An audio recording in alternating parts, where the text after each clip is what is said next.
میرے بھائیوں، ہم دیکھتے ہیں کہ شعبان کے مہینے میں جب 15 تاریخ آتی ہے تو اس تاریخ کا، اس دن کا خصوصی طور پہ اہتمام کیا جاتا ہے۔ 15 شعبان کی رات کو لوگ شب بیداری کا اہتمام کرتے ہیں۔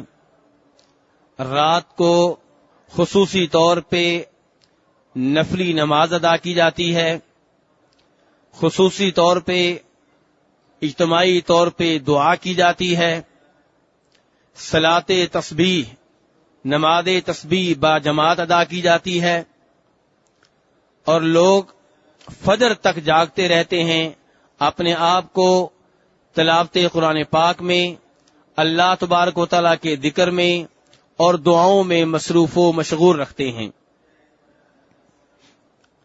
اور دن کے وقت لوگ فجر سے لے کے مغرب تک روزہ رکھتے ہیں، سبیلیں لگتی ہیں، فری میں دودھ اور شربت تقسیم کیا جاتا ہے، لوگ قبرستانوں کا خصوصی طور پہ رخ کرتے ہیں، قبرستانوں میں جا کے اپنے پیاروں کے لیے، اپنے احباب کے لیے، اپنے والدین کے لیے دعائیں کرتے ہیں، فاتحہ خوانی کا اہتمام ہوتا ہے، اور یہ سب کچھ ہوتا ہے 15 شعبان کی رات اور 15 شعبان کے دن میں۔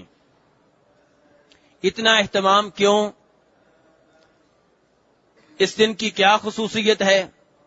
اس رات کی کیا اہمیت ہے؟ اس کی کیا فضیلت ہے؟ یہ ہم نے دیکھنا ہے کہ کیوں یہ اہتمام ہوتا ہے۔ تو میرے بھائیوں، اس سلسلے میں 3 امور ہیں جو وجہ بنتے ہیں اس اہتمام کا، جو وجہ بنتے ہیں اس اہتمام کی۔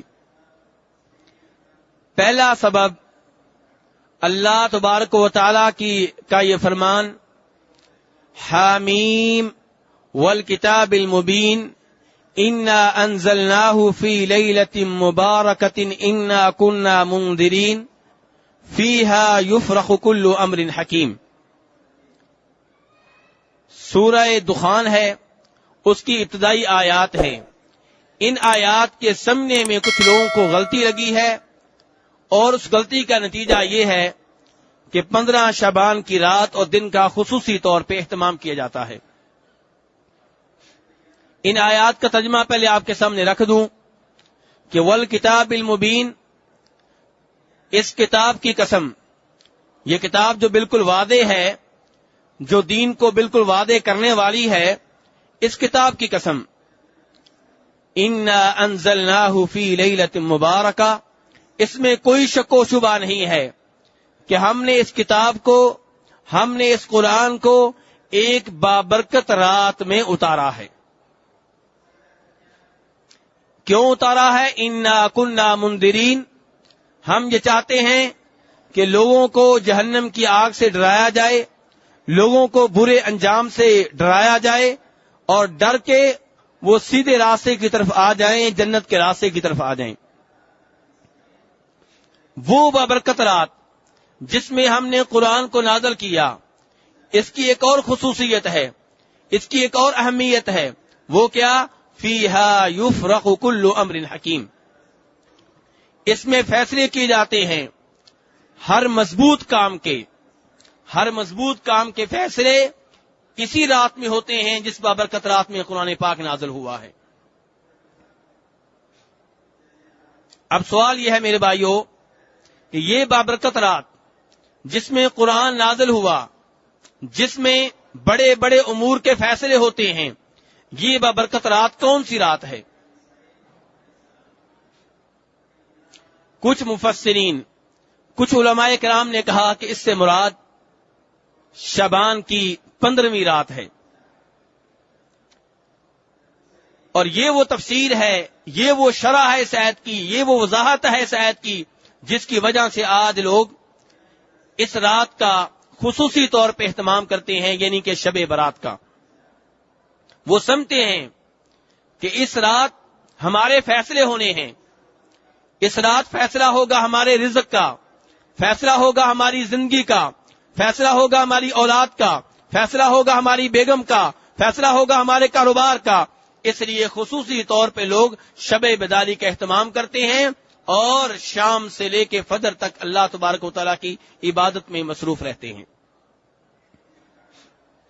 سوال یہ پیدا ہوتا ہے میرے بھائیوں، کیا یہ تفسیر درست ہے؟ یہ کہنا کہ وہ برکت رات جس میں قرآن نازل ہوا ہے وہ شعبان کی 15ویں رات ہے، کیا یہ موقف ٹھیک ہے؟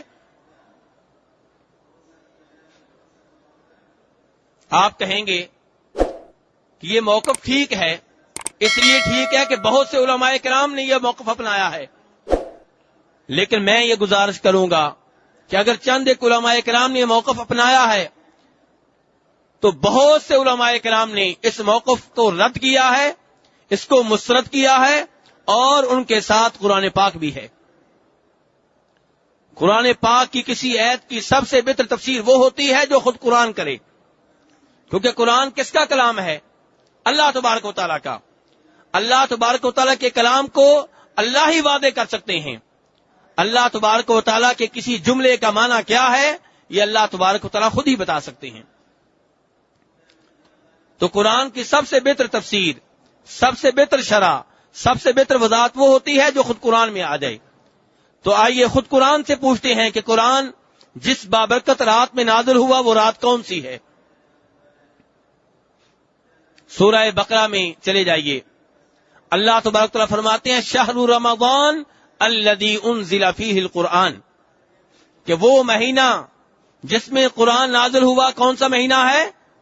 رمضان کا مہینہ۔ پھر آپ نے ایک ایسے موقف اپنا لیا کہ قرآن جس بابرکت رات میں نازل ہوا اور جس رات فیصلے ہوتے ہیں وہ رات شعبان کی 15ویں رات ہے۔ میرے بھائیو، غلطی ہر ایک سے ہو سکتی ہے۔ اگر کسی ایک آدھ عالم دین نے موقف اپنایا ہے تو ضروری نہیں کہ ہم بھی اپنائیں، ہم نے دلیل کی طرف دیکھنا ہے، اور قرآن ہمیں بتا رہا ہے کہ وہ برکت رات اس میں قرآن نازل ہوا وہ رمضان کے مہینے میں ہے، شعبان میں نہیں ہے۔ مزید وضاحت سورۃ القدر میں فرمایا انا انزلناہ فی لیلۃ القدر، کہ ہم نے قرآن کو جس رات میں نازل کیا ہے وہ رات شب قدر ہے۔ شب قدر کس مہینے میں ہوتی ہے میرے بھائیوں؟ رمضان کے مہینے میں ہوتی ہے، رمضان کے آخری عشرے میں ہوتی ہے، اور رمضان کے آخری عشرے کی طاق راتوں میں سے کوئی ایک رات ہوتی ہے، 21ویں رات یا 23ویں رات یا 25ویں رات یا 27ویں رات یا 29ویں رات۔ تو میرے بھائیوں، وہ رات جس رات میں قرآن نازل ہوا، جس رات کو بابرکت کہا گیا ہے، جس رات کو فیصلے ہوتے ہیں، وہ رات شعبان کی 15ویں رات نہیں ہے، بلکہ وہ رمضان کے آخری عشرہ کی طاق راتوں میں سے کوئی ایک رات ہے۔ اس لیے شعبان کی 15ویں رات کا اہتمام اس لیے کرنا کہ اس رات فیصلے ہوتے ہیں، یہ غلط ہے، اور دلیل آپ سب نے جان لی ہے۔ میں نے دلیل سے بات کی ہے، آپ کو بتا دیا ہے کہ سورہ دخان کی ابتدائی آیات کو بنیاد بنایا جاتا ہے کہ اللہ تعالیٰ نے ان آیات میں فرمایا کہ ہم نے قرآن کو نازل کیا ہے کہ بابرکت رات میں، اور یہ وہی رات ہے جس میں بڑے بڑے امور کے فیصلے ہوتے ہیں۔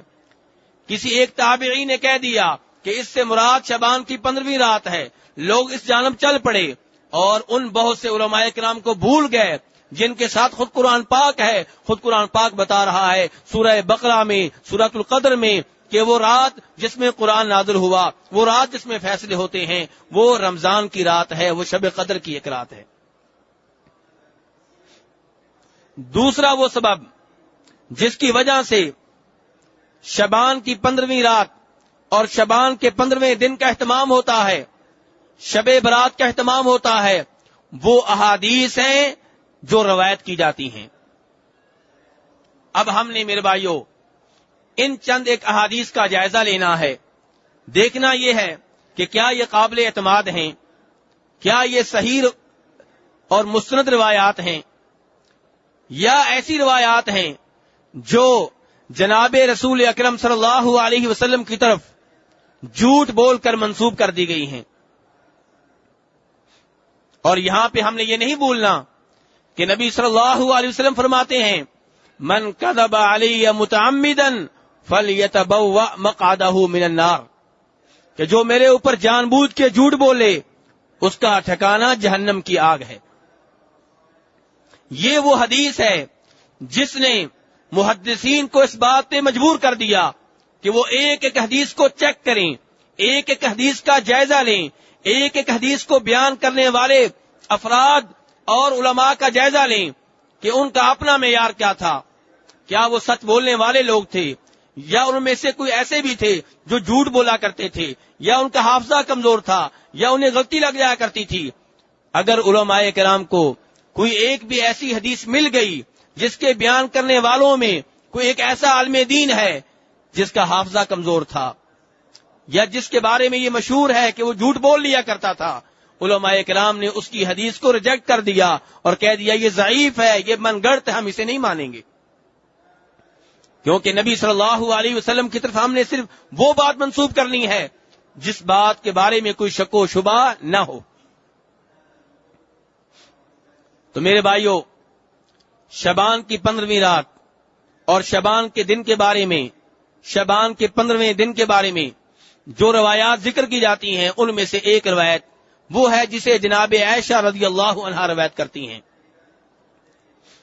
فرماتی ہیں کہ ایک رات میں نے نبی صلی اللہ علیہ وسلم کو گھر میں نہ پایا، میں آپ کی تلاش میں نکلی تو دیکھا کہ آپ بقیع قبرستان میں ہیں اور آپ نے اپنے سر کو آسمانوں کی طرف اٹھایا ہوا ہے۔ مجھے دیکھا تو کہا عائشہ کیا تم اس بات سے ڈرتی ہو کہ اللہ اور اللہ کے رسول تمہارے اوپر ظلم کریں گے؟ تو جناب عائشہ کہنے لگیں میں نے یہ سوچا تھا کہ شاید آپ مجھے چھوڑ کے اپنی کسی اور بیگم کے پاس جا چکے ہیں۔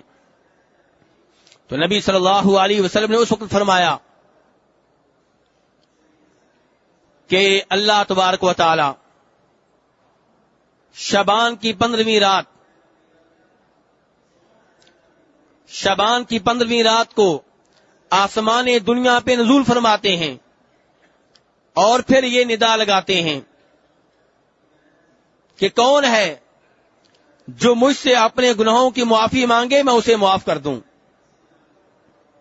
کون ہے جو مجھ سے رزق مانگے میں اس کو رزق دے دوں۔ اس طرح کی ندا اللہ تبارک و تعالی لگاتے ہیں اور پھر فرمایا کہ اللہ تبارک و تعالی اس رات عربوں کے مشہور قبیلہ کلب قبیلے کا نام ہے، اس قبیلے کی بکریوں کے بالوں کے برابر لوگ جو ہیں بلکہ ان سے زیادہ لوگوں کو معاف کر دیتے ہیں۔ یہ روایت جناب عائشہ بیان کر رہی ہیں رسول اکرم صلی اللہ علیہ وسلم سے کہ آپ نے فرمایا کہ شعبان کی 15ویں رات کو اللہ تبارک و تعالی کتنے لوگوں کو معاف کرتے ہیں؟ فرمایا قبیلہ کلب کی بکریوں کے بالوں کی تعداد سے زیادہ لوگوں کو معاف کر دیتے ہیں، یعنی کہ اس قبیلے کی جتنی بکریاں ہیں، ان بکریوں کے جتنے بال ہیں، ان بالوں سے زیادہ لوگوں کے اللہ تبارک و تعالی مغفرت فرماتے ہیں شعبان کی 15ویں رات کو۔ یہ وہ روایت ہے جسے بیان کیا امام ترمذی رحمہ اللہ نے، اور آپ جانتے ہیں امام ترمذی ایک مشہور و معروف محدث ہیں، مشہور و معروف امام ہیں جن کی کتاب سنن ترمذی ہے۔ وہ فرماتے ہیں کہ میں نے اس حدیث کے بارے میں اپنے استاد امام بخاری سے پوچھا کہ یہ حدیث کیسی ہے، اس حدیث کے بارے میں آپ کا کیا موقف ہے؟ تو امام بخاری فرمانے لگے کہ ترمذی یہ حدیث ضعیف ہے، یہ حدیث ضعیف ہے۔ کیا مطلب؟ ناقابل اعتماد ہے، یہ مستند روایت نہیں ہے، اور وجہ یہ بیان فرمائی کہ اس حدیث کو بیان کرنے والوں میں ایک آدمی ہے جس کا نام ہے حجاج ابن ارقا، وہ اس حدیث کو بیان کرتا ہے یحییٰ ابن ابی کثیر سے، جبکہ یحییٰ ابن ابی کثیر اور حجاج ابن ارقا کی کبھی آپس میں ملاقات ہی نہیں ہوئی۔ جب آپس میں ملاقات نہیں ہوئی، ایک دوسرے سے احادیث سننے سنانے کا موقع نہیں ملا، پھر حجاج یہ حدیث یحییٰ سے کیسے روایت کر رہا ہے؟ اور یحییٰ جو ہے اس حدیث کو بیان کرتا ہے جناب عائشہ کے بانجے عروہ سے، اور یحییٰ اور عروہ کی آپس میں حدیث سننے سنانے کے سلسلہ میں کوئی ملاقات ثابت نہیں ہے. اور پھر عروہ اس حدیث کو روایت کرتے ہیں جناب عائشہ سے. اب ہم کیسے مان لیں کہ جناب عائشہ نے یہ حدیث بیان کی ہے جبکہ ان سے حدیث نقل کرنے والے نیچے جو ہیں حجاج ابن ارطا اور یحییٰ ابن ابی کثیر وہ اپنے اپنے استادوں سے حدیث سننے سنانے کے سلسلہ میں نہیں ملے. تو جب یہ عیب آ گیا، یہ کمزوری آ گئی، تو اس حدیث کو مانا نہیں جا سکتا. یہ ضعیف حدیث ہے، ناقابل اعتماد ہے. اور یہ کس نے بیان کیا ہے؟ حدیث کے امام امیر المؤمنین جناب محمد ابن اسماعیل البخاری رحمہ اللہ نے. تو پتہ چلا کہ اس حدیث کو بنیاد بنا کے شعبان کی 15ویں رات کی کوئی فضیلت بیان کرنا یا اس کا عقیدہ رکھنا درست نہیں ہے، بلکہ یہ جناب رسول اکرم صلی اللہ علیہ وسلم سے حدیث نقل کرنے کے سلسلہ میں جو احتیاط روا رکھنی چاہیے اس سے ہٹنے کے مترادف ہے.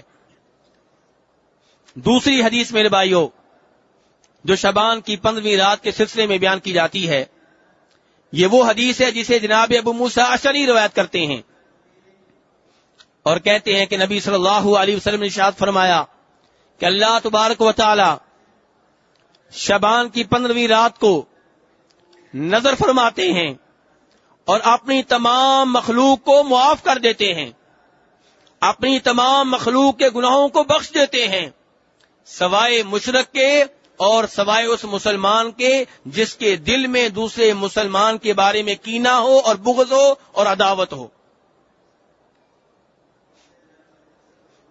اب یہ روایت بھی میرے بھائیوں ضعیف ہے. کیوں ضعیف ہے؟ اس لیے کہ اس حدیث کو بیان کرنے والوں میں ایک آدمی ہے جس کا نام ہے عبداللہ ابن لہیعہ. وہ ضعیف ہے، ناقابل اعتماد ہے. اس کی حدیث جو ہے محدثین کے ہاں قابل قبول نہیں ہے.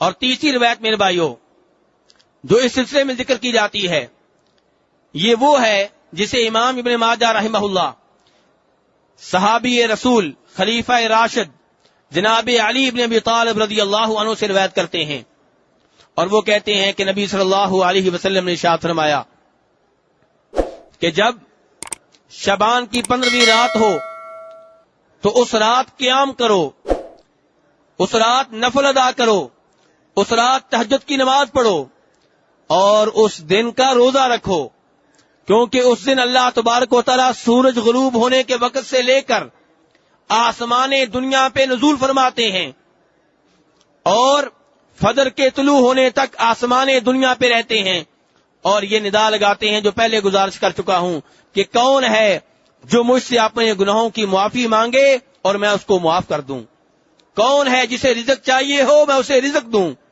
کون ہے جو کسی تکلیف میں مبتلا ہو میں اس کی تکلیف کو دور کر ڈالوں.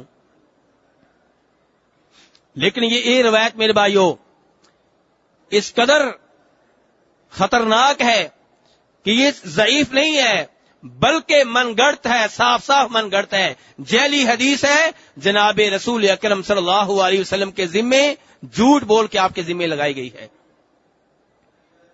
کیونکہ اس روایت کے بیان کرنے والوں میں ایک راوی ہے جس کا نام ہے ابن ابی صبرہ اور اس کے بارے میں امام احمد ابن حنبل اور امام یحییٰ ابن معین واضح کر چکے ہیں کہ اس آدمی کی عادت تھی کہ یہ جھوٹی روایتیں گڑتا تھا اور انہیں جناب رسول اکرم صلی اللہ علیہ وسلم کے ذمے لگا دیتا، روایت اپنی طرف سے بناتا اور پھر کہتا کہ میں نے فلاں عالم دین سے سنی ہے اور وہ عالم دین کہہ رہے تھے فلاں صحابی نے بیان کی ہے اور وہ صحابی کہہ رہے تھے اللہ کے رسول نے بیان کیا ہے.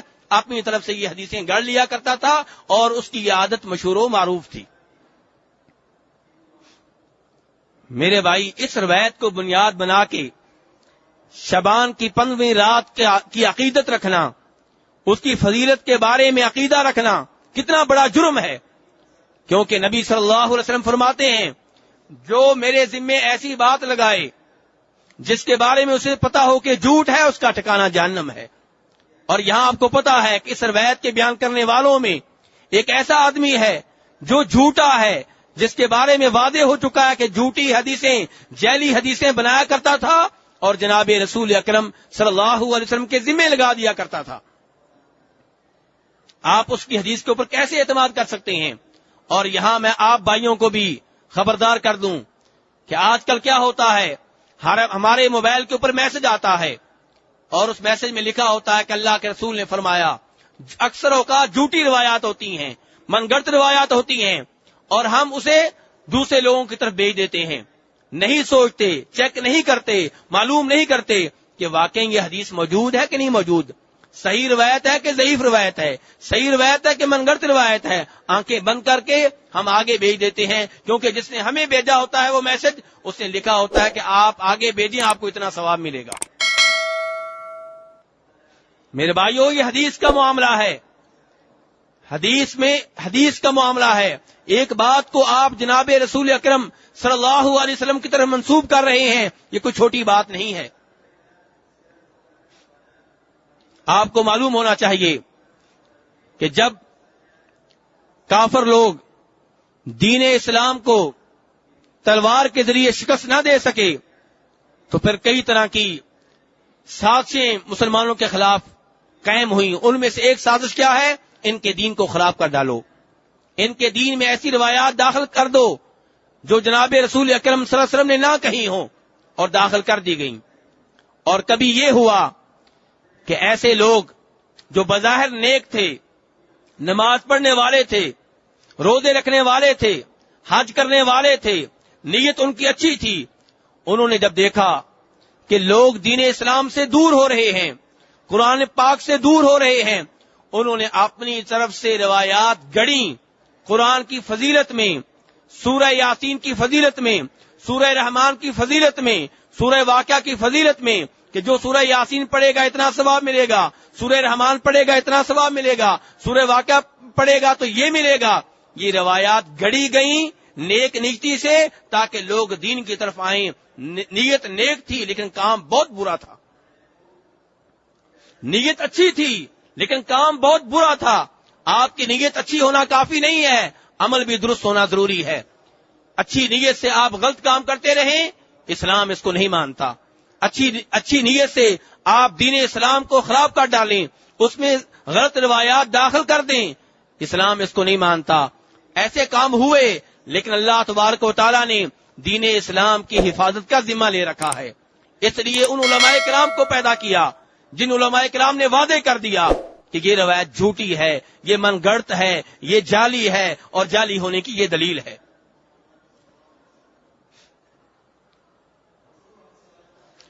ایک راوی ہے جس کا نام ہے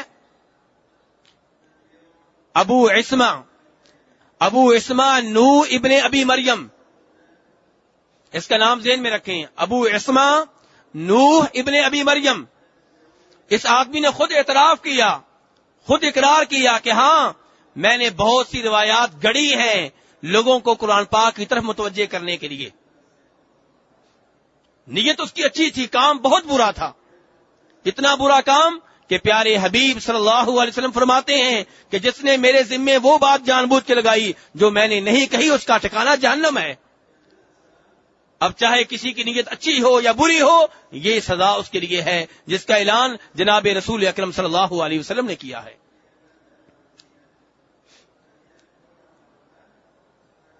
چوتھی روایت میرے بھائیو، شعبان کی 15ویں رات کی فضیلت میں اسے بھی روایت کرنے والے جناب علی بن ابی طالب رضی اللہ عنہ ہیں، یا دوسرے لفظوں میں آپ کہیں کہ یہ روایت بھی جناب علی کے ذمے لگا دی گئی ہے کہ جناب علی اس کو روایت کرتے ہیں جناب رسول اکرم صلی اللہ علیہ وسلم سے کہ آپ صلی اللہ علیہ وسلم نے ارشاد فرمایا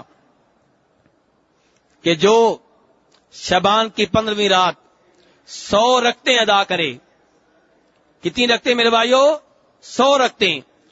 اور ہر رکعت میں سورہ فاتحہ پڑھے اور سورہ فاتحہ کے بعد 10 دفعہ سورہ اخلاص پڑھے، قل هو اللہ احد. جب 100 رکعتیں ہوں گی، ہر رکعت میں 10 دفعہ سورہ اخلاص پڑھی جائے گی، تو ٹوٹل تعداد کتنی ہوئی سورہ اخلاص کی؟ 1000 بار. اللہ خوش رکھے آپ کو.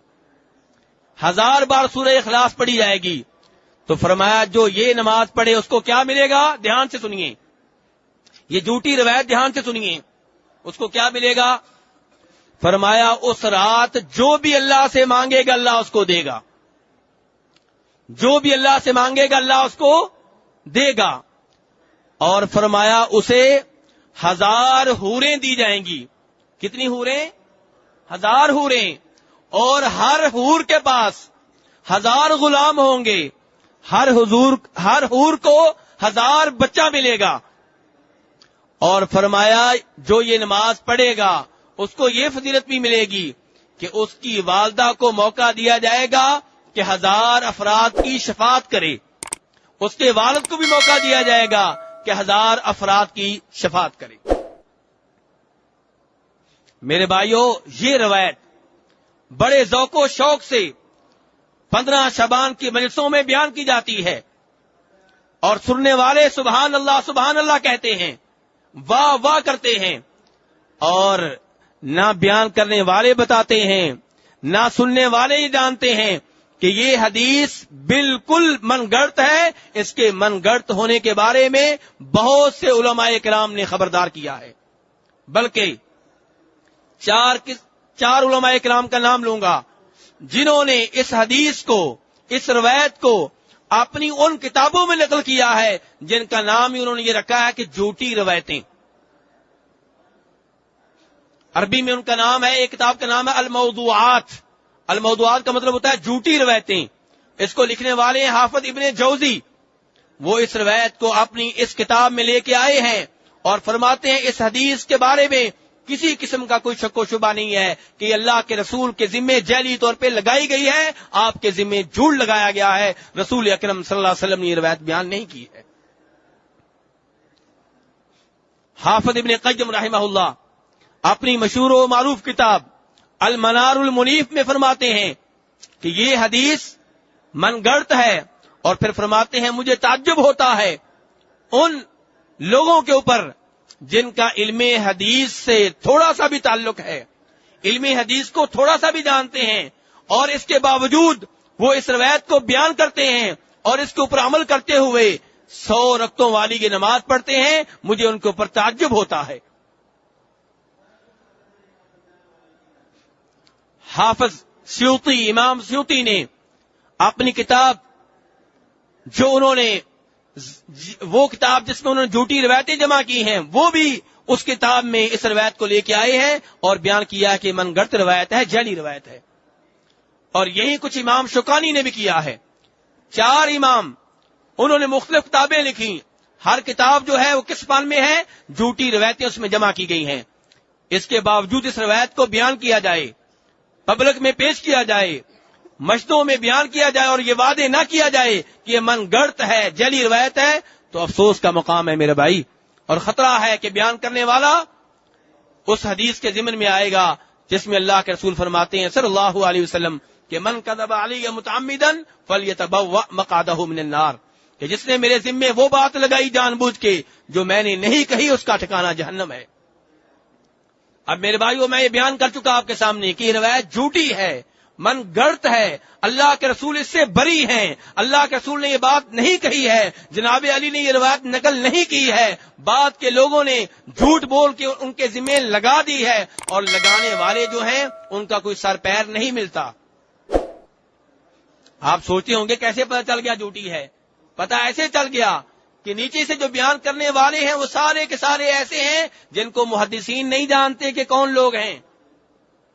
کوئی محدث ہو، حدیث بیان کرنے والا ہو، عالم دین ہو، دوسرے علماء میں سے کوئی بھی اسے جانتا نہ ہو، یہ کیسے ممکن ہے؟ تو اس لیے میرے بھائیو، یہ روایت جھوٹی اور من گڑت ہے۔ ایسی روایات کو بنیاد بنا کے شعبان کی 15ویں رات کا اہتمام کرنا اور یہ نماز پڑھنا یا نماز تسبیح با جماعت اس رات میں ادا کرنا، نماز تسبیح کسی اور رات آپ اکیلے ادا کریں، میں اس بارے میں بات نہیں کر رہا، اس رات خصوصی طور پہ قرآن پڑھنے کا اہتمام کرنا۔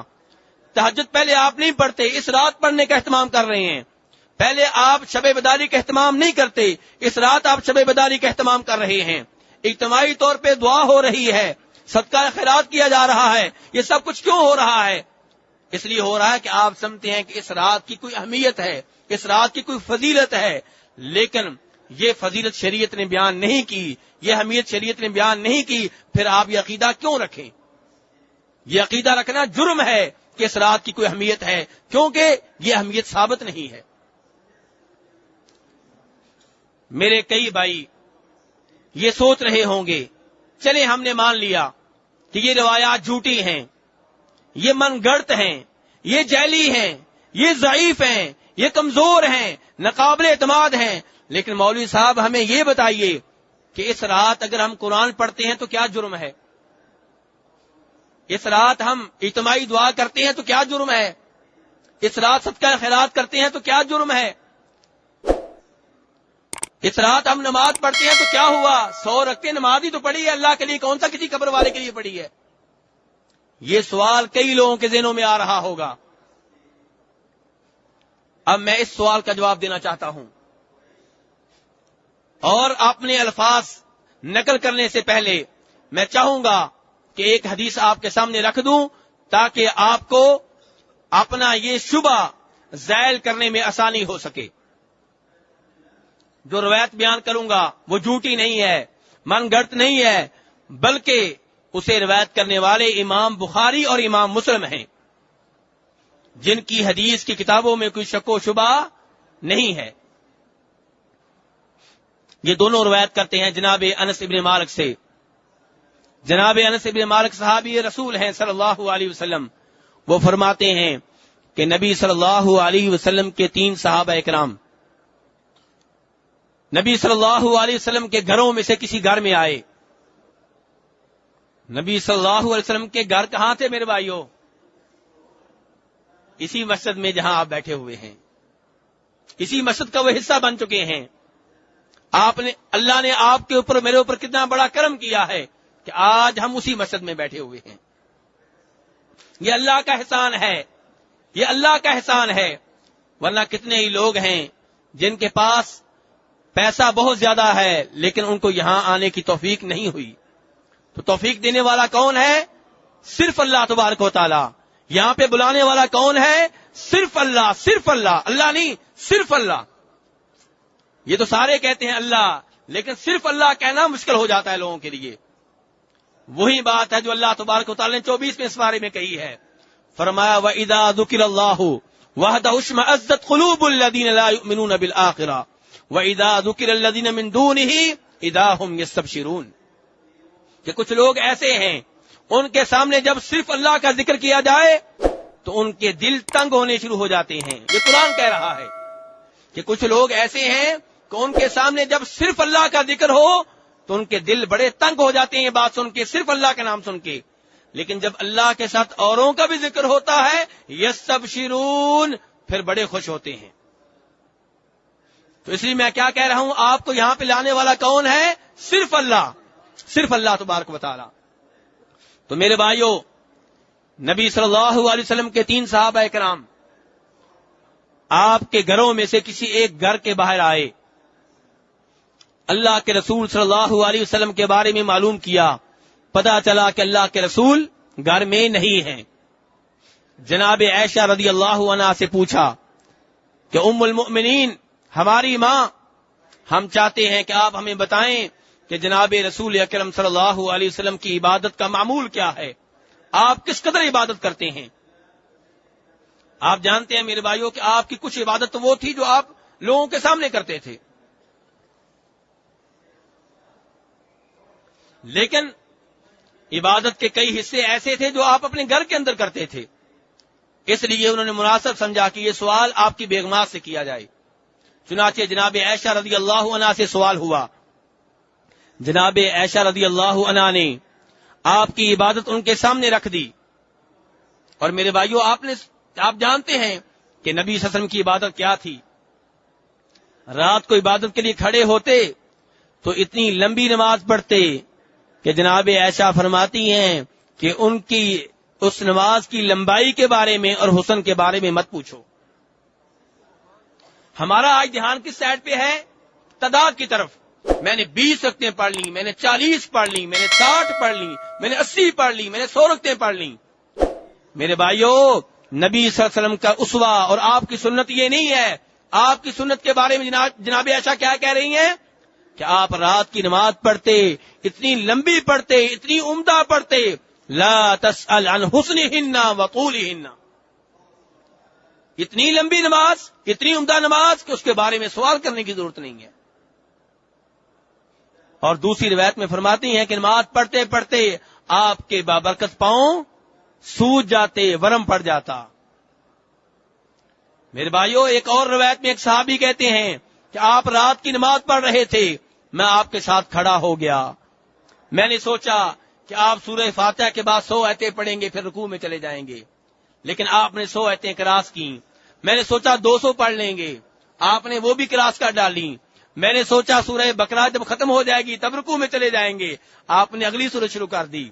سورہ نساء شروع ہو گئی، وہ ختم ہو گئی، سورہ آل عمران ختم ہوئی، اللہ اکبر، پھر کہیں جا کے آپ رکوع میں گئے، کتنے سپارے پڑے میرے بھائیوں؟ کتنے سپارے؟ نہیں میرے بھائی، سورہ نساء ختم ہو گئی ہے، 5 سپارے، 5 سپاروں سے بھی زائد، ایک رکعت میں، 2 رکعتوں میں نہیں، ایک رکعت میں۔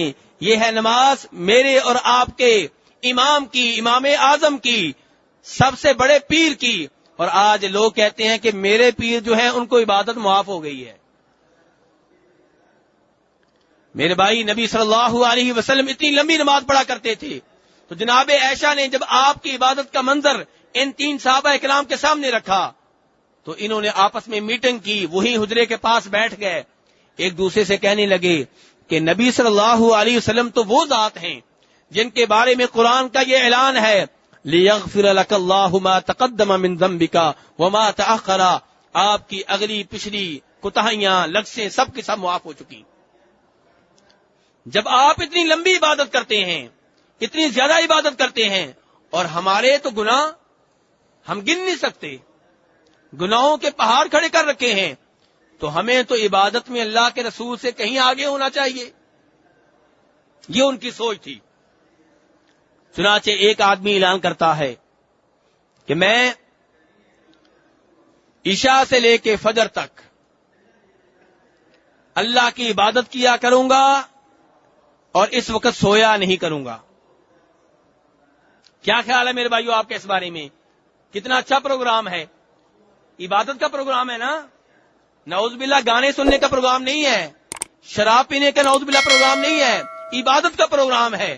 اور پروگرام یہ ہے کہ پوری رات عبادت کیا کروں گا، نیند نہیں لوں گا۔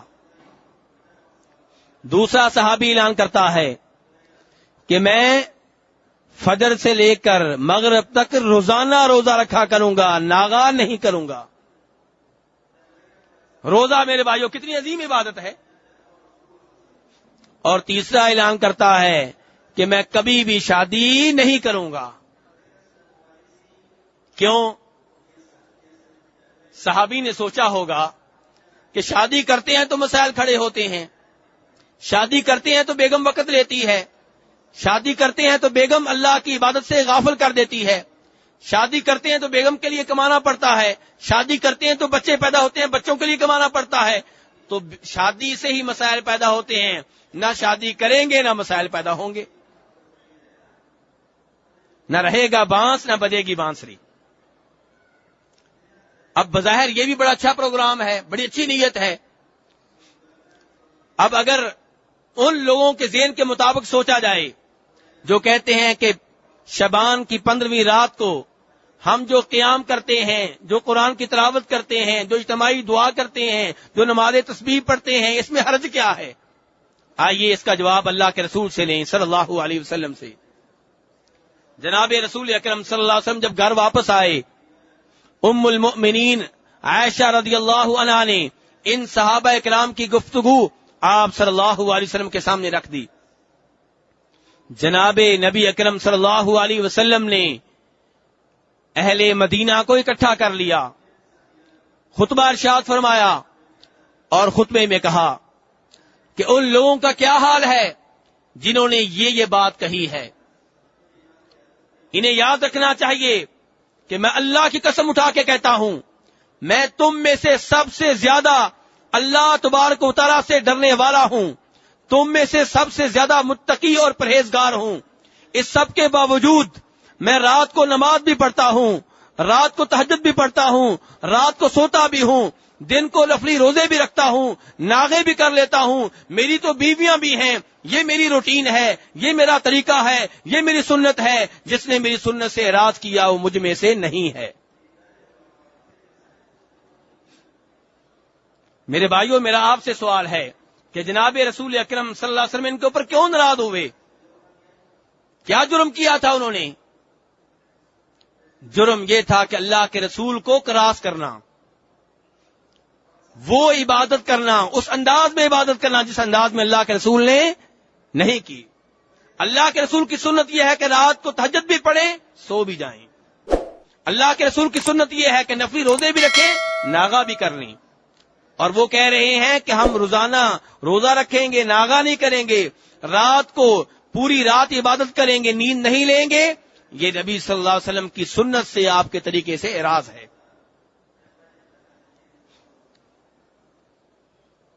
اور بظاہر سوچیں گے تو آپ کہیں گے ان کی نیت اچھی تھی, وہ عبادت کر رہے تھے, وہ روزے رکھ رہے تھے, وہ رات کو نماز پڑھ رہے تھے, لیکن اللہ کے رسول نے ان کو شاباشی نہیں دی, ان کی حوصلہ افزائی نہیں فرمائی, بلکہ ان کو ڈانٹا ہے.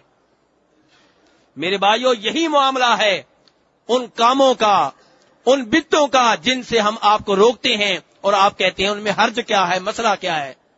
ہم عبادت ہی تو کرتے ہیں, ہم قرآن ہی تو پڑھتے ہیں, ہم نماز ہی تو پڑھتے ہیں.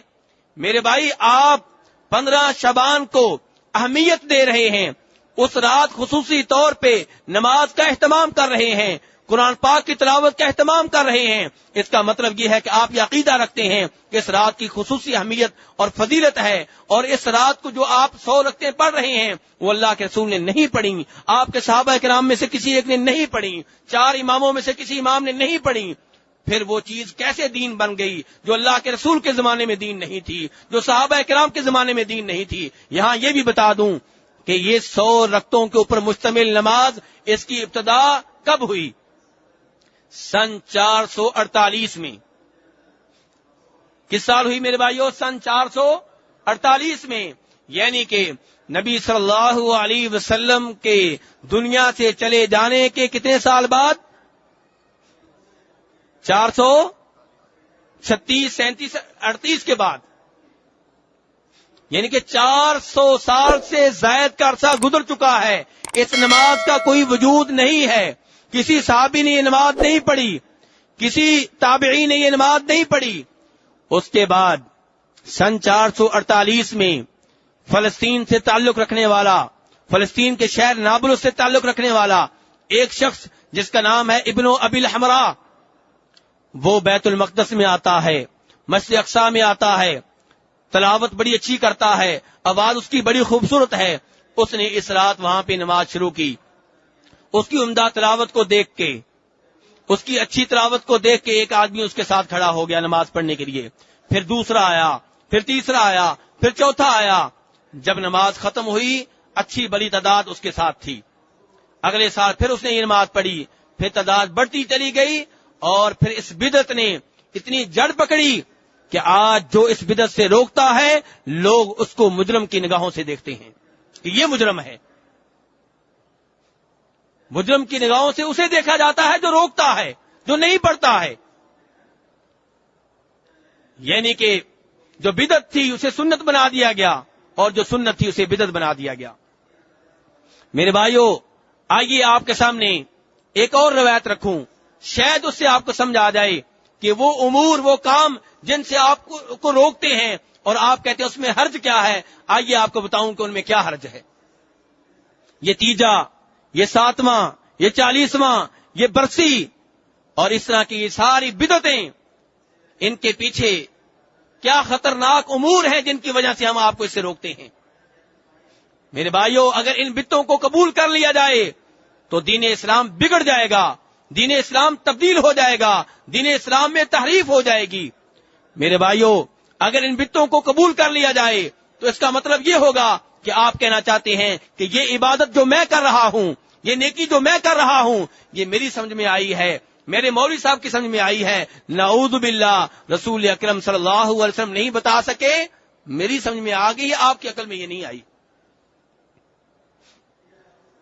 امام دارمی رحمہ اللہ، یہ روایت دھیان سے سنیے گا میرے بھائیوں. امام دارمی رحمہ اللہ اپنی سنن میں روایت کرتے ہیں کہ جب جناب عبداللہ ابن مسعود رضی اللہ عنہ کوفہ میں تھے اور ان کے ساتھ وہاں پہ ابو موسیٰ اشعری بھی تھے، دونوں یہ صحابی ہیں رضی اللہ تعالی عنہما. ابو موسیٰ اشعری ایک رات صبح کی نماز سے پہلے عبداللہ ابن مسعود کے گھر کے باہر تشریف لائے. ان کے گھر کے باہر جناب عبداللہ ابن مسعود کے چند ایک شاگرد بیٹھے ہوئے تھے، اپنے استاد کے گھر سے نکلنے کا انتظار کر رہے تھے. ابو موسیٰ اشعری بھی ان کے ساتھ بیٹھ گئے. جب عبداللہ ابن مسعود باہر نکلے، ابو موسیٰ اشعری نے سلام دعا کی اور کہا ابو عبد الرحمن کنیت ہے کس کی؟ عبداللہ ابن مسعود کی. تو ابو موسیٰ اشعری کہنے لگے ابو عبد الرحمن، میں کوفہ کی مسجد میں گیا تھا، وہاں میں نے ایک نیا کام دیکھا ہے، وہاں پہ میں نے ایک نیا کام دیکھا ہے. اور آگے کہتے ہیں وَلَمْ أَرَ وَالْحَمْدُ لِلَّهِ إِلَّا خَيْرًا، لیکن میں اللہ کی حمد و ثنا بیان کرتا ہوں کہ وہ کام جو میں نے دیکھا ہے وہ نیا ضرور ہے لیکن اچھا کام ہے، خیر کا کام ہے. یہ کون کہہ رہے ہیں؟ صحابی ابو موسیٰ اشعری. جیسے صحابی کو مغالطہ لگ گیا، کہہ رہے ہیں کام نیا ہے لیکن کہتے ہیں کہ اچھا کام ہے. اس کام کی صفائی کون دے رہے ہیں؟ ابو موسیٰ اشعری. اب سنیے عبداللہ ابن مسعود نے کیا کہا. عبداللہ ابن مسعود نے کہا کہ وہ نیا کام کیا ہے؟ تو ابو موسیٰ اشعری نے بتایا کہ مسجد میں کچھ لوگ گروپ بنا کے بیٹھے ہوئے ہیں، دائرے بنا کے بیٹھے ہوئے ہیں. ہر گروپ کا ایک کمانڈر ہے، ایک امیر ہے. وہ امیر اپنے دائرے میں، اپنے حلقے میں، اپنے گروپ میں موجود لوگوں کو باری باری کہتا ہے کہ تم 100 دفعہ کہو لا الہ الا اللہ، پھر دوسرا کہے، پھر تیسرا کہے، پھر چوتھا کہے.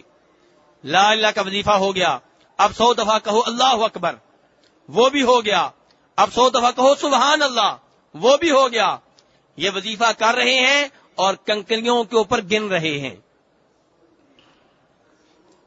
بات آگے بڑھانے سے پہلے اگر آپ سے سوال کیا جائے کہ یہ کام کیسا ہے تو آپ بھی ابو موسیٰ اشعری کی طرح کہیں گے بڑا اچھا کام ہے. آپ بھی کہیں گے بڑا اچھا کام ہے. جب ابو موسیٰ اشعری نے کہہ دیا تو میں اور آپ کیا حیثیت رکھتے ہیں؟ جناب عبداللہ ابن مسعود جو علم میں ابو موسیٰ اشعری سے کہیں آگے تھے، کہنے لگے کہ تم نے ان سے یہ کیوں نہیں کہا کہ تم اپنے گناہ گنا کرو، نیکیاں جو کر رہے ہو ضائع نہیں ہوں گی، اس کی گارنٹی میں دیتا ہوں.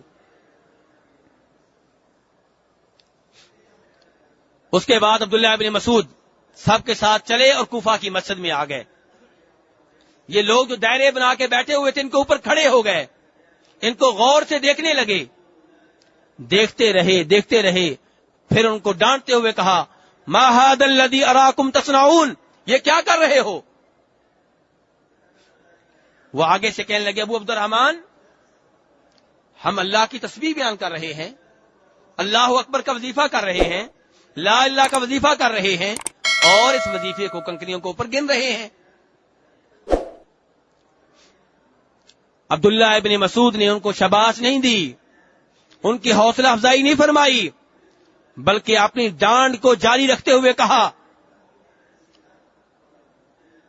کہ اس ذات کی قسم جس کے ہاتھ میں میری جان ہے کہ ابھی تو اللہ کے رسول صلی اللہ علیہ وسلم کے برتن ٹوٹے نہیں ہیں، وہ لباس جو آپ استعمال کرتے رہے بوسیدہ نہیں ہوا، تم نے اتنی جلدی گمراہی کے راستے کو اپنا لیا ہے. وہ کہنے لگے ابو عبد الرحمن ما اردنا الا الخیر، اللہ کی قسم اٹھا کے کہتے ہیں ہماری نیت بری نہیں ہے، ہمارا ارادہ بڑا اچھا ہے.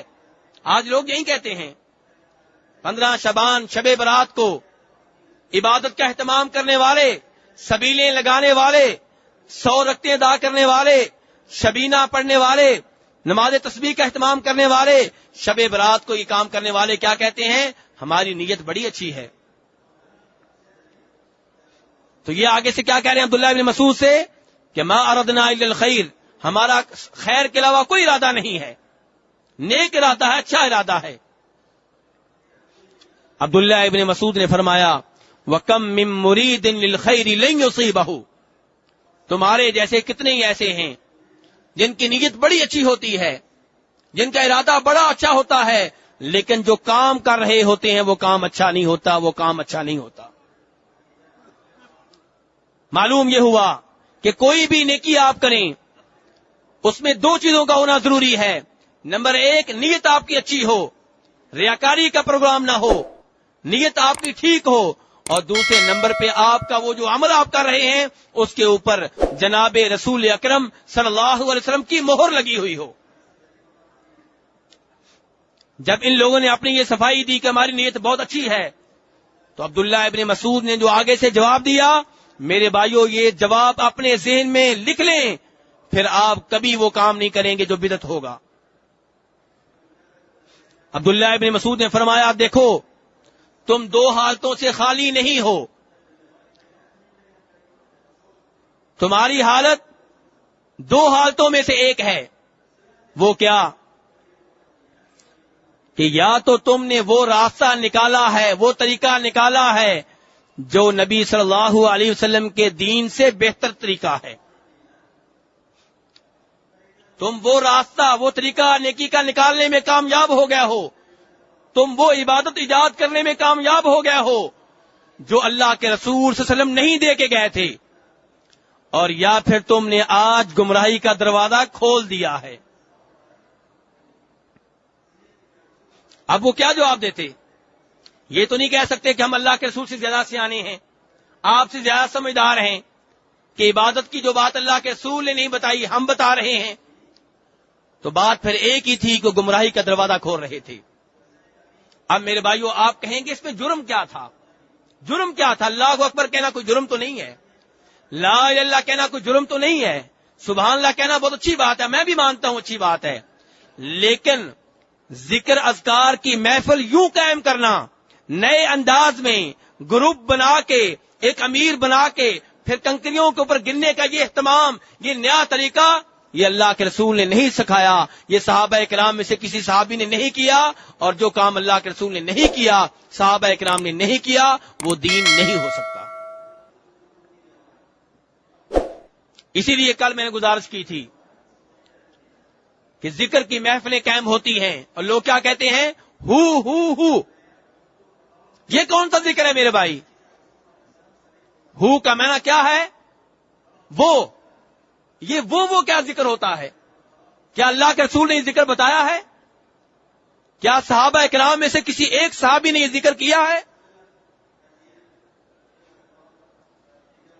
کہتے ہیں جی وہ سے مراد اللہ ہے. اگر وہ سے مراد اللہ ہے تو آپ اللہ کیوں نہیں کہتے؟ اللہ کہتے ہوئے کیوں شرماتے ہیں؟ وہ کیوں کہتے ہیں؟ اور پھر ہم ان بھائیوں کے پاس چلتے ہیں جو اللہ اللہ کا ذکر کرتے ہیں، ان سے بھی ہم یہی درخواست کرتے ہیں کہ میرے بھائی، جناب رسول اکرم صلی اللہ علیہ وسلم نے صرف اللہ کا ذکر نہیں کیا، آپ اللہ کے ساتھ کوئی اور لفظ بھی ملاتے تھے. آپ کہتے تھے اللہ اکبر، یا آپ کہتے تھے سبحان اللہ، یا آپ کہتے تھے لا الہ الا اللہ. اللہ کے ساتھ کچھ اور بھی پوری بات کہتے تھے. صرف اللہ اللہ آپ کہیں گے اس کا کوئی مطلب نہیں ہے. اللہ اللہ کیا مطلب؟ کیا اللہ کیا؟ بات کریں اللہ اکبر کہ اللہ ہر چیز سے بڑا ہے، بات کریں سبحان اللہ اللہ ہر چیز سے پاک ہے، بات کریں لا الہ الا اللہ اللہ کے سوا کوئی سچا معبود نہیں ہے. تو میرے بھائیو، اس لیے سبحان اللہ ذکر ہے، اس میں کوئی شک و شبہ نہیں، لیکن یہ ذکر جہاں شریعت نے گننے کا کہا آپ وہاں پہ گنیں، جہاں گننے کا نہیں کہا آپ گنے نہیں، کرتے چلے جائیں. نمازوں کے بعد آپ سے کہا گیا کہ 33 مرتبہ اللہ اکبر کہیں، یہاں پہ آپ گنیں گے. آپ کو کہا گیا نماز کے بعد سبحان اللہ 33 مرتبہ کہیں، یہاں پہ آپ گنیں گے. اور جہاں پہ گننے کا نہیں کہا گیا وہاں پہ ذکر ویسے ہی کرتے رہیں، اللہ اکبر سبحان اللہ، اور کرتے رہیں. اس کے لیے یوں محفلیں قائم کرنا، اس کے لیے گروپ بنانے، اس کے لیے دائرے بنانے، ایک امیر مقرر کرنا، امیر آرڈر دے، پھر کنکریوں کے اوپر گنے، یہ پرانی عبادت کی نئی شکل ہے. اور نہ نئی عبادت نکالنے کی اجازت ہے، نہ نئی عبادت ایجاد کرنے کی اجازت ہے، نہ پرانی عبادت کو نئی شکل دینے کی اجازت ہے۔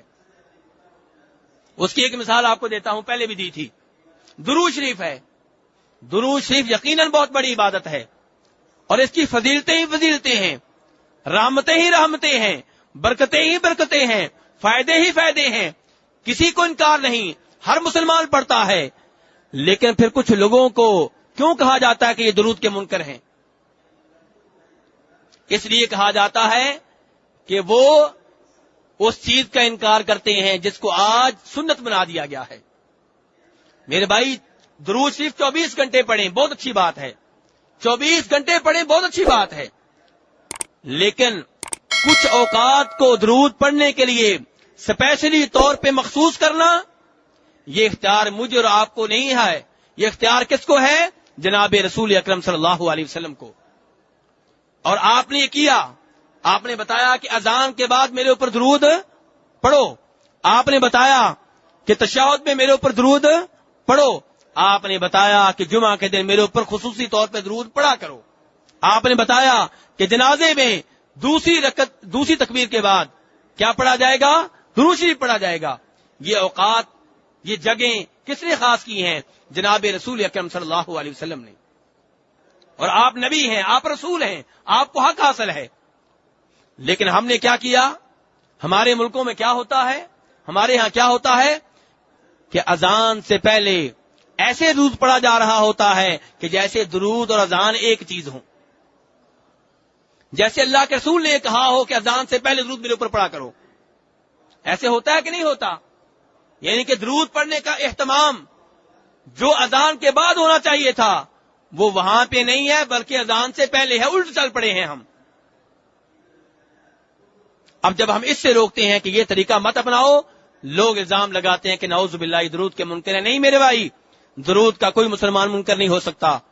درود تو نماز کا حصہ ہے، درود جمعہ کے دن پڑھنا چاہیے، درود اذان کے بعد پڑھنا چاہیے، درود 24 گھنٹے پڑھنا چاہیے۔ اس کی برکتیں ہی برکتیں ہیں، ثواب ہی ثواب ہے، رحمتیں ہی رحمتیں ہیں۔ لیکن اگر آپ کسی ٹائم کو خاص اہمیت دیں گے درود پڑھنے کے لیے تو وہ وہی ٹائم ہونا چاہیے جو اللہ کے رسول نے بتایا ہو، ورنہ کسی ٹائم کو آپ خاص اہمیت نہیں دے سکتے۔ تو بہرحال میرے بھائی، شب برات کے حوالے سے یہ گزارش تھی کہ یہ دن دوسرے دنوں کی طرح ایک عام دن ہے، اس کی رات دوسری راتوں کی طرح ایک عام رات ہے۔ اس موضوع میں دلچسپی لیں، آپ نے ابھی اپنے ملک واپس جانا ہے اور 15 دنوں کے بعد وہاں بڑا ماحول گرم ہوگا، ٹھیک ہے؟ پھر آپ نے بھی متاثر ہو جانا ہے، آپ نے کہنا آخر یہ سارے جھوٹے تو نہیں ہو سکتے نا، یہ سارے غلط تو نہیں ہو سکتے نا، آپ نے بھی یہی سوچنا شروع کر دینا ہے، ٹھیک ہے میرے بھائی؟ اس طریقے ان باتوں کو بڑے دھیان سے، بڑی توجہ سے سنیں۔ کہتے ہیں نا، کہتے ہیں جوہا کا نام سنا ہو آپ لوگوں نے؟ جوہا کا، جیسے اردو والے استعمال کرتے ہیں نا ملا نصیر الدین کا نام، ایسے عربیوں میں ایک نام ہے جوہا کا۔ جوہا نے سوچا ایک بار کہ میں اپنے گاؤں والوں کو بیوقوف بناتا ہوں۔ بیوقوف کیسے بنایا کہ پورے گاؤں میں مشہور کر دیا کہ ساتھ والے گاؤں میں گوشت فری میں تقسیم ہو رہا ہے، گوشت فری میں تقسیم ہو رہا ہے۔ یہ مشہور کر کے خود اس راستے پہ آ کے بیٹھ گیا جس راستے سے گزر کے لوگوں نے اس گاؤں میں جانا تھا کہ لوگوں کا تماشا دیکھتا ہوں کہ اب کیسے بھاگیں گے۔ وہاں پہ بیٹھ گیا، جو بھی گزرتا بھی کہاں جا رہے ہو؟ یار گاؤں گوشت فری میں تقسیم ہو رہا ہے، ادھر جا رہے ہیں۔ ایک آدمی، دو آدمی، سب کہہ رہے ہیں گوشت فری میں تقسیم ہو رہا ہے۔ جوہا نے سوچا یار یہ سارے غلط تو نہیں کہہ سکتے، وہ بھی بھاگ کھڑا ہوا۔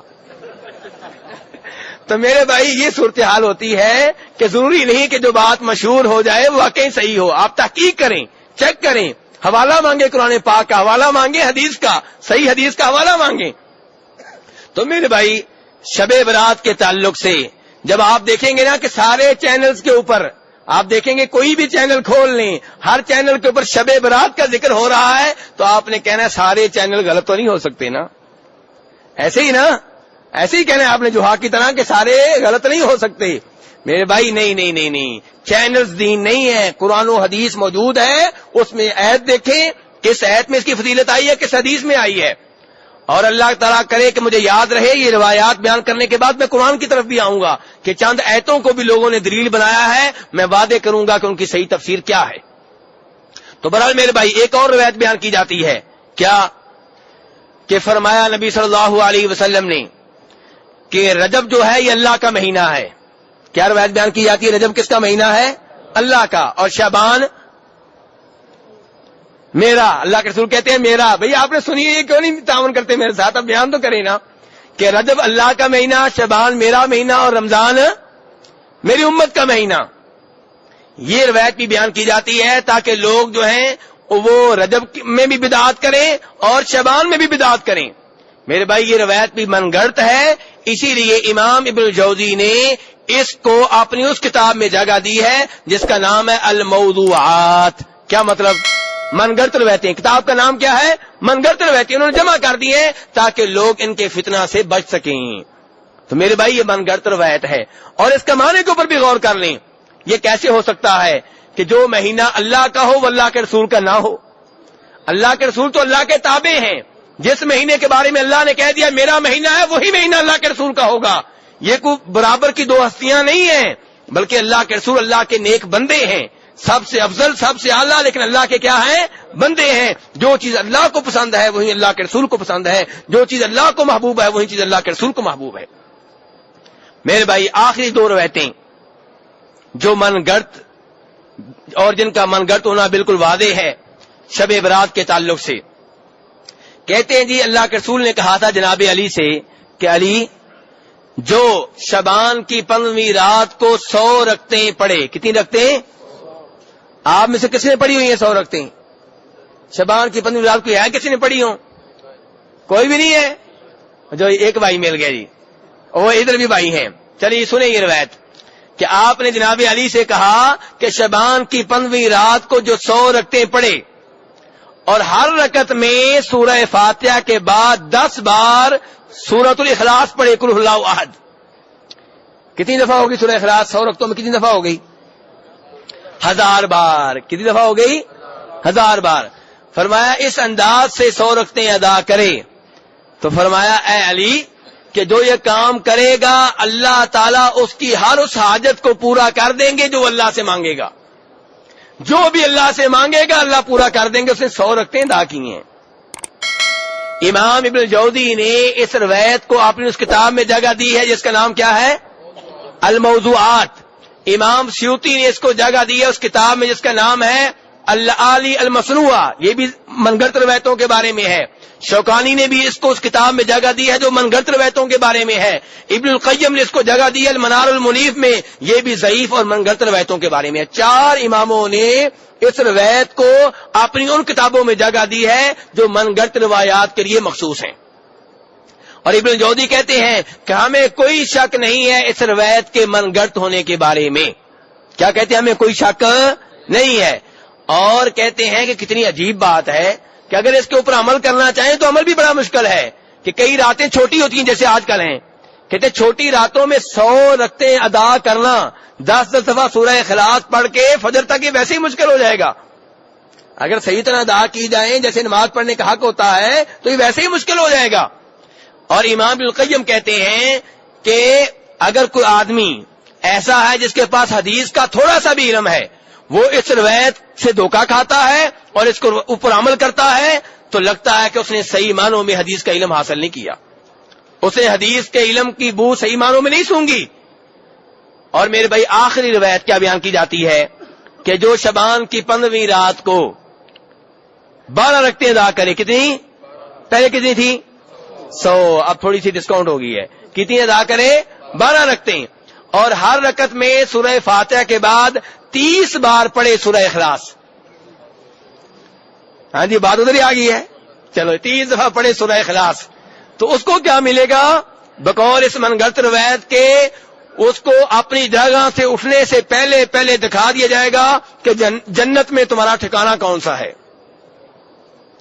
اس روایت کو بھی امام الجوزی نے اپنی کتاب الموضوعات میں جگہ دی ہے اور سیوطی نے بھی اپنی اس کتاب میں جو من گڑت روایات کے لیے ہے. تو میرے بھائی یہ ساری روایات کیا ہیں؟ من گڑت ہیں. اس قابل نہیں ہے کہ ان کی وجہ سے آپ شب برات کو قیام کریں، شب برات حلوہ تقسیم کریں، کھانے بنا کے تقسیم کریں. وہ دن عام دنوں کی طرح ایک دن ہے. جو عبادات آپ پہلے سے کرتے ہیں ویسے اس رات بھی کریں، اس دن بھی کریں، لیکن خاص طور پہ اہتمام کرنا یہ قرآن و حدیث سے ثابت نہیں ہے. لیکن وہ لوگ جو اس کے قائل ہیں ان کی ایک دلیل رہ گئی ہے، وہ کہتے ہیں جناب والا یہ تو وہ رات ہے جس رات اللہ تعالیٰ لوگوں کے فیصلے کرتے ہیں. سنا ہوا کہ نہیں سنا ہوا؟ اسی لیے کہتے ہیں شب برات. برات کے فیصلے ہوتے ہیں، آپ کی قسمت کے فیصلے ہوتے ہیں. جی ہاں. تو میرے بھائی اس کی کیا حقیقت ہے؟ میرے بھائی آئیے قرآن پاک سے پوچھ لیتے ہیں. قرآن پاک سے پوچھ لیتے ہیں کیا یہ کہنا کہ جس رات فیصلے ہوتے ہیں وہ شعبان کی 15ویں رات ہے، کیا یہ کہنا ٹھیک ہے؟ آئیے قرآن پاک سے رابطہ کرتے ہیں. اللہ تعالیٰ 25ویں سپارے میں سورہ دخان میں فرماتے ہیں اِنَّا أَنزَلْنَاهُ فِي لَيْلَةٍ مُبَارَكَةٍ اِنَّا كُنَّا مُنذِرِينَ فِيهَا يُفْرَقُ كُلُّ أَمْرٍ حَكِيمٍ کہ ہم نے قرآن کو اتارا ہے ایک بابرکت رات میں. کس رات میں؟ یہ نہیں بتایا کون سی رات ہے. 25ویں سپارے میں سورہ دخان میں یہ نہیں بتایا کون سی رات ہے. اللہ کہہ رہے ہیں ہم نے قرآن کو نازل کیا ہے ایک بابرکت رات میں. اور آگے فرماتے ہیں اللہ تعالیٰ فیہا یفرق کل امر حکیم، اسی بابرکت رات میں، جس رات میں قرآن پاک نازل ہوا ہے، اسی بابرکت رات میں حکمت والے کاموں کے فیصلے ہوتے ہیں. فیصلے کس رات ہوتے ہیں؟ جس رات قرآن پاک نازل ہوا ہے. فیصلے کس رات ہوتے ہیں؟ اور اللہ نے یہ نہیں بتایا اس جگہ 25ویں سپارے میں سورہ دخان میں کون سی یہ رات ہے، لیکن یہ بتا دیا ہے کہ جس رات فیصلے ہوتے ہیں یہ وہی رات ہے جس رات قرآن پاک نازل ہوا ہے. یہ بتا دیا نا قرآن پاک نے. اب ہم چلتے ہیں 30ویں سپارے میں، بلکہ اس سے پہلے آپ آ جائیں دوسرے سپارے میں کہ اللہ تعالیٰ بتاتے ہیں کہ کب نازل ہوا قرآن پاک. فرمایا شہر رمضان الذی انزل فیہ القرآن. اللہ کہتے ہیں جس مہینے میں قرآن نازل ہوا وہ تو رمضان کا مہینہ ہے. لوگ کہہ رہے ہیں جی شب برات کس مہینے میں؟ شعبان میں. اور اللہ تعالیٰ نے 25ویں سپارے میں سورہ دخان میں کہا کہ جس رات قرآن پاک نازل ہوا ہے اسی رات فیصلے ہوتے ہیں. اور قرآن پاک کب نازل ہوا؟ اللہ نے پہلے دوسرے سپارے میں فرما دیا رمضان کے مہینے میں نازل ہوا. یا اللہ رمضان کے مہینے کی کس رات میں نازل ہوا؟